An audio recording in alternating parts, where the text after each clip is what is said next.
Hello everyone, जय Jagannath and welcome back to my another mini blog. I hope आपण मैंने समस्ते बहुत भले थे। मु भी बहुत बढ़िया अच्छी। सकाल उठिक मोर सब बासी कम सारिकी मु पूजा करने को बाहर गली, कारण पूजा जो शांति मिले दिन सारा आप जो भी कम करूँ से शांति मिलबनी। पूजा सारी देकी मु छात्र बुलवा टाइम देखली कि आई गोटे कणर बसिकी आमर गोटे छोटिया चुलीटे से बनई से बसिकी छत पे भजा भजी करतापर मु कहली कि तू भाजु था भितर मुझे लुगापटा सब सुखे देली जहाँ धोईकी रखी लुगापटा सुखा भितर मामा कहले कि चल टिके मार्केट को जीवा परिबा कौन टिके आनिबा घर पे फल टिके किणवार अछि। तो मु दौड़ी दौड़ी गली जाइके गाड़ी धरिकी आम गलु दी जन माँ झील मार्केट जाइकी परिबा पत्र किणिलु तापर घर पे फल किणवार थिला फल किणलु फल किणी रिटर्न घर को आसिलु।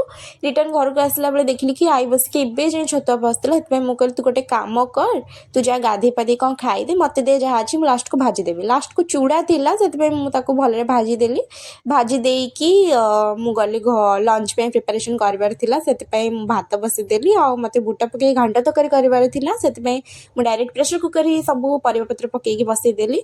तरकारी हम भितर तरकारी बसिया भितर मो भात हो जाता। हाँ मझे समस्त को पानी पीवा दरकार मझे मझे दिन में से पानी पीदेली। पानी पी सारिकी भात हो जाता भात गाड़ी देली भात गाड़ी देकी मु जहाँ बासन थिला ताकू सब माजिदेली। बासन सब मजा मजा सरला भितर मुझे रेस्ट नहीं थी। 3टा 4टा बेड़ को आम माँ झील टिके मार्केट बिल्डिंग बाहरी थिलु। फर्स्ट आम 1 नंबर मार्केट गलु सेठी जाइकी आमर किछि किणिबार थिला जिनस पत्र ताको किणी देकी आमे मार्केट बिल्डिंग गलु। हाँ मझे मामा को लुगा किणिबार थिला सेतमे आमे भूतल को जाइकी लुगा फुगा जहाँ आनिबार थिला आनिदेलु। तापर आमे मार्केट बिल्डिंग जाइकी टिके बुलाबुली करिलु। आज पे एतिकी देखा हबो एको नुआ ब्लॉग रे। टाटा।